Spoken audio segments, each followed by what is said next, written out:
Hey, it's me, SteveWB, and welcome back to my channel. Today, I have a very special unboxing for you. Now, is it going to be an unboxing that you have never seen before? No, you've probably seen it about 100 times, but it's going to be a new unboxing for me. Without further delay, let's see what we're going to be opening up today. We're going to be opening a GoPro Hero 8 Black. Just so we clear things up, this was simply going to be the unboxing of this. Obviously, I have not used it yet. It'll be a little bit before I actually get the review videos out on this, and tips and tricks and hacks and fun and whatever else I can think of to make a video out of with this. But I will say this, I lost sleep over this device right here. And when I say that is I was actually really on the fence between the Sony RX-02, the GoPro Hero 8, or the Insta360 R1. It's got the new action camera with the 1-inch sensor, because I really wanted to go with a 1-inch sensor. And the Sony RX-02 also has a 1-inch sensor. After weighing the pros and cons, I didn't like the Insta360 just because the cost for that 1-inch sensor and the fact that everything broke apart and it was unproven technology. It was brand new. There's just bound to be issues with it. I really love the Sony RX-02. I just didn't choose that because of the fact that it did not have very good autofocus, and the stabilization really stunk on it, and plus the price on that was $700. So I opted for the GoPro Hero 8 Black with the HyperSmooth 2.0, and I won't be able to do things like get that nice bokeh background that I could get with the Sony RX. So I think overall this was a much better purchase and a much better deal. Let's go ahead and open this up. Okay, so here it is, the GoPro Hero 8 Black. Comes in this very nice box, which is traditional GoPro packaging. I think they've done this since day one. But if you notice on the bottom, there's a little blue stripe with a little pull tab. And this is how you actually open it. So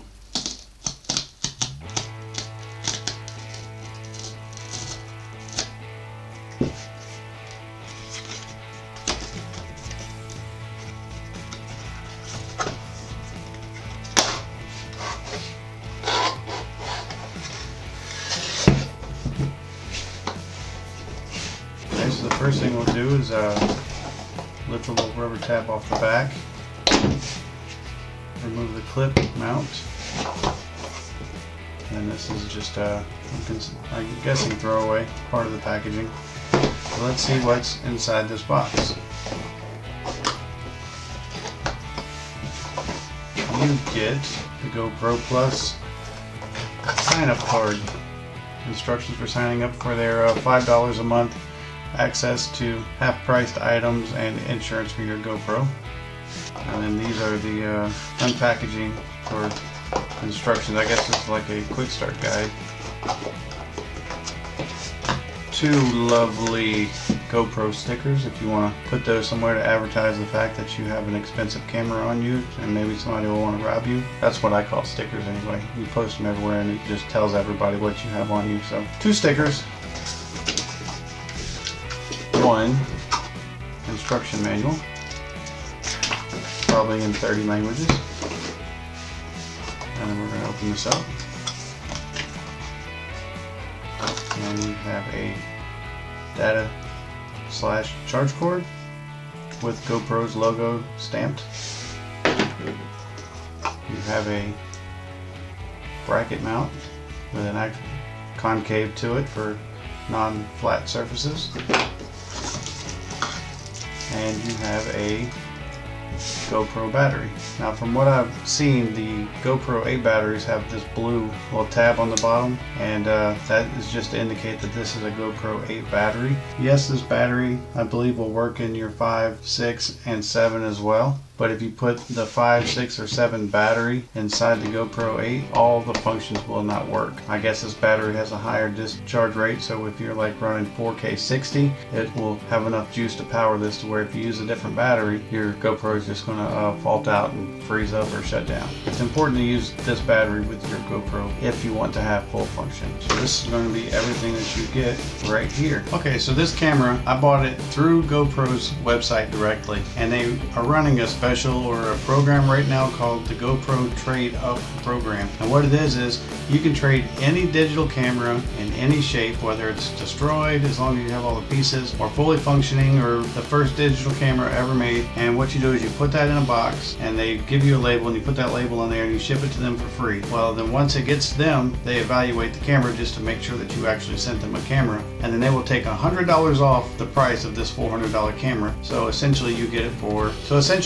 $299 instead of $399. The program is good, okay? They do what they say, and that's awesome that you get $100 off. Here are the cons to that program. It took me I don't want to say well over, but it took me at least a month to get my camera, and I was ready for it a month ago. And the thing with the trade-in program is once you send them the camera and they get that camera and verify it, it can take up to 14 days for them to process the fact that you got that camera and to process your order and to send you a GoPro. And there's no way to speed that up, because I contacted customer service and I was like, look, I'm going on a trip in 2 weeks, which, I was going to work. If you watch my channel, you know I work offshore for 2 weeks and I'm home for 2 weeks. And I really wanted to take it offshore with me on this last hitch off. And so I called up GoPro and I gave them options like, hey, why don't you just charge me full price, and then if you accept my trade, give me $100 off at that point, like refund me, because you don't charge me until the camera ships anyway.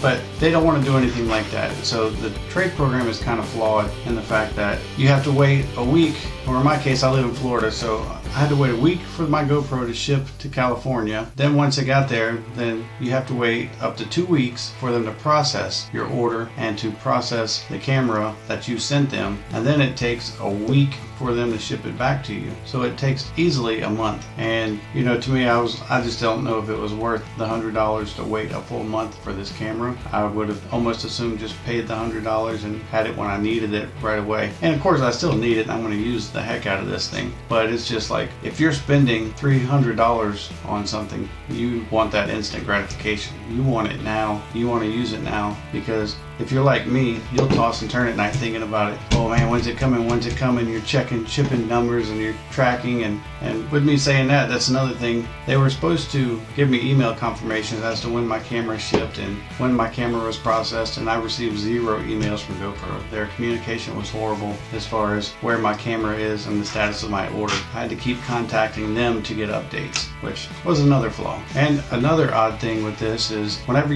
I tracked my package, GoPro, when you sign up, they give you a shipping label to put on a box to send them the camera or a bag or however you choose to send it. If you track your package with the number that they give you, you're going to find that the digital camera that you are sending them actually goes to a military base in California. And I can't figure out for the life of me why GoPro has you sending all your old digital cameras to a military base in California.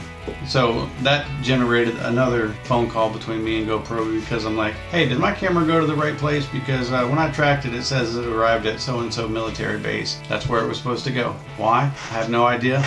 If you know why, drop me a comment below and let me know. I'm at a loss. I have no idea why. Okay, so we just unboxed this Hero 8 Black, and I have the media mod kit that I'm going to unbox next in a separate video, and we'll do some testing with that in that video. And I have some other accessories and things for other cameras that I'm going to be unboxing as well. So you can look forward to 3 or 4, maybe 5 unboxings in a row from this channel, and then we'll get into testing these cameras and different things that I got. Okay, with all that being said, I'm SteveWB, and I'm out.